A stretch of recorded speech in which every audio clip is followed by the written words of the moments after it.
Welcome back in Winner classes. आज हम लोग क्लास 6 का साइंस का chapter 7 getting to know plants के बारे में पढ़ेंगे।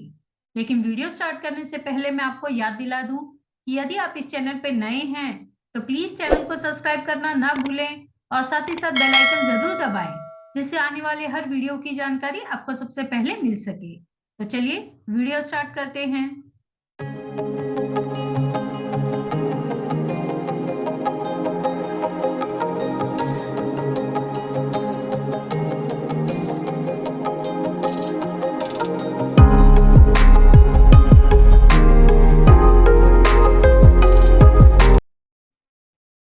Chapter 7 Getting to Know Plants. We see a variety of plants existing all around us. This lesson helps us to understand the difference between plants of different kinds. Based on their characters, most plants can be classified into different categories: herb, shrubs, trees, creepers, climbers. हमारे आसपास हम बहुत सारे types के plant देखते हैं। सारे ही plants एक दूसरे से अलग होते हैं, उनके कैरेक्टर्स अलग अलग होते हैं। इस लेसन की हेल्प से हम उनमें क्या डिफरेंस होता है यहाँ सब पढ़ेंगे। अकॉर्डिंग टू देयर कैरेक्टर्स उन्हें अलग अलग कैटेगरीज में डिवाइड किया जाता है। वहाँ कैटेगरीज है herb, shrubs, trees, creepers, climbers. Trees. Some plants are very tall and have hard and thick stem. The stems have branches in the upper part, much above the ground.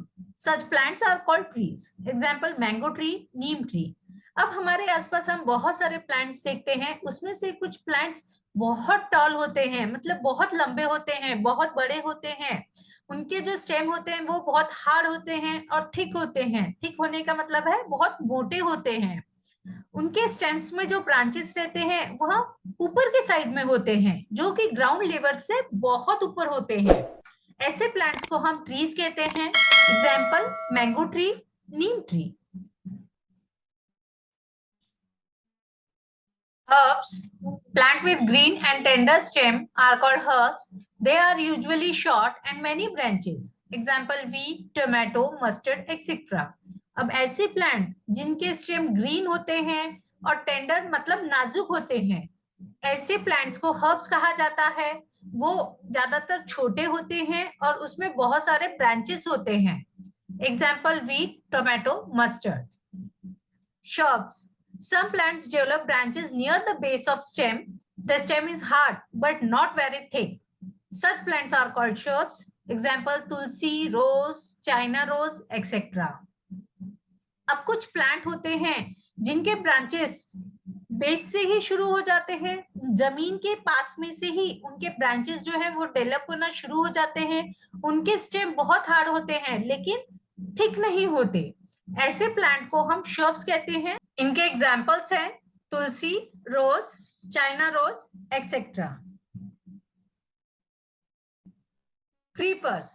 Plant with weak stem that cannot stand upright but spread on the ground are called creepers. Example: bottle gourd, watermelon, cucumber, etc. अब ऐसे plants जिनकी stem जो होती है वो बहुत week होती है, वहां खड़े नहीं हो पाते, लेकिन वह ग्राउंड पे ही फैल जाते हैं, ऐसे प्लांट्स को हम क्रीपर्स कहते हैं। उनके एग्जाम्पल्स दिए गए हैं: bottle gourd, watermelon, cucumber, etcetera. Climbers. Plant those take support and climb up are called climbers. Example: jasmine, money plant, grapevine, etc. अब ऐसे प्लांट जो कि किसी सपोर्ट की हेल्प से ऊपर चढ़ने लगते हैं, ऐसे प्लांट्स को हम क्लाइंबर्स कहते हैं। यहाँ पर एग्जांपल्स दिए गए हैं: jasmine, money plant and grapevine. Stem. The function of stem is to hold the plant upright and helps in upward movement of water. The water and minerals go to the leaves and other parts of the plant attached to the stem. अब यहाँ पर stem का function बताया गया है कि stem जो है वह प्लांट को अपराइट मतलब सीधा खड़ा रखता है, और जो भी वाटर एंड मिनरल रूट से मिलता है उसे प्लांट के दूसरे पार्ट्स तक पहुंचाने का काम स्टेम करता है। Leaf. The part of the stem by which it is attached to the stem is called petiole. The broad green part of the leaf is called lamina. The thin line on the leaf are called veins. and prominent line in the middle of the leaf called midrib. The design made by the vein in a leaf is called the leaf venation. अब यहाँ पे leaf के बारे में बताया गया है कि ये जो नीचे का पार्ट रहता है जो कि स्टेम के साथ अटैच रहता है, इसे पेटियोल बोला जाता है। ये लीफ के बीच में जो लाइन नजर आ रही है इसे मिडरिप बोला जाता है, और ये जो ब्रॉड पार्ट है ग्रीन लीफ का उसे लैमिना कहा जाता है, और ये जो बीच में वेन से छोटे छोटे डिजाइन बन रही है उसे वेन्स कहा जाता है।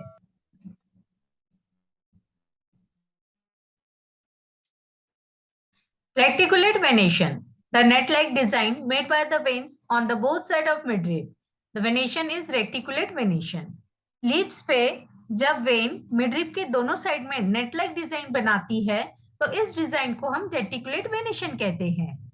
Parallel venation, the design in which the veins parallel to one another on both sides of midrib, the venation is parallel venation.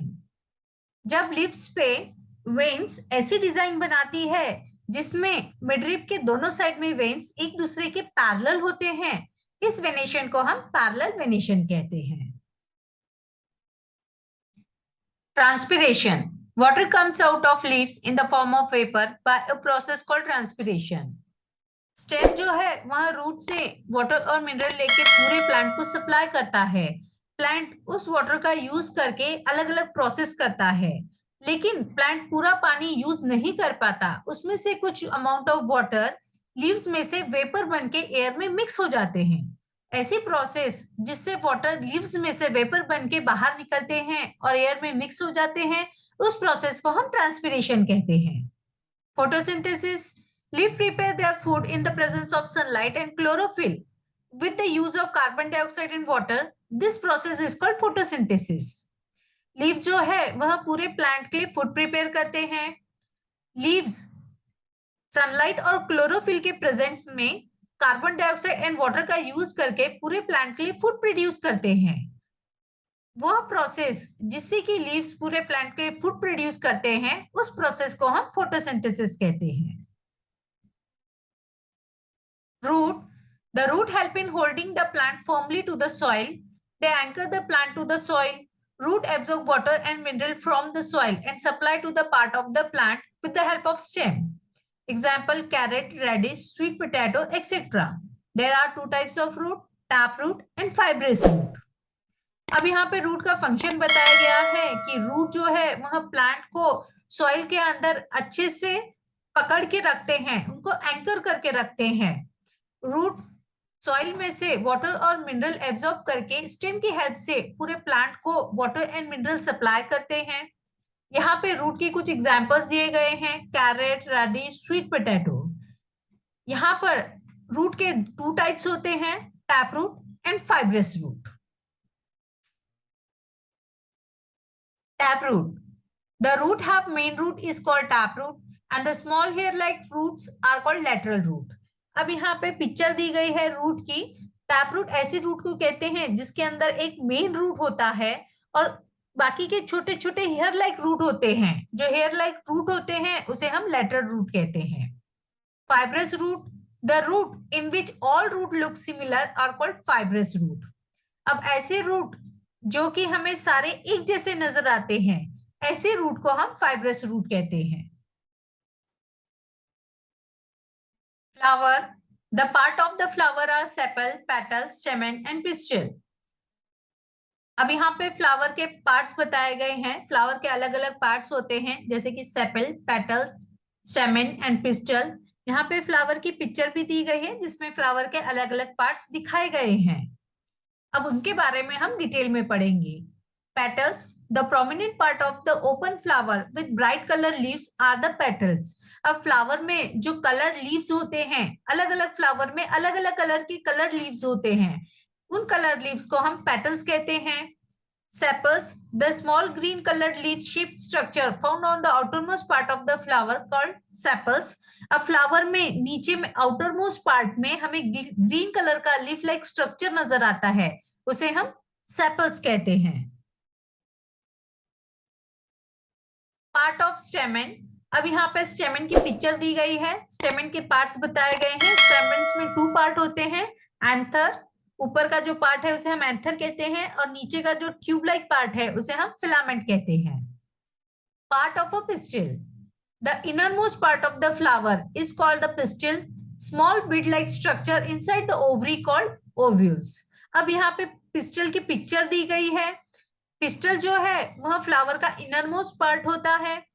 यहाँ पे पिस्टल के अलग अलग पार्ट्स भी दिखाए गए हैं। पिस्टल के अलग अलग पार्ट्स हैं यहाँ पे stigma, style, ovary and ovules. इसके अंदर जो स्मॉल बीड लाइक स्ट्रक्चर हमें नजर आते हैं उसे हम ओव्यूल्स कहते हैं।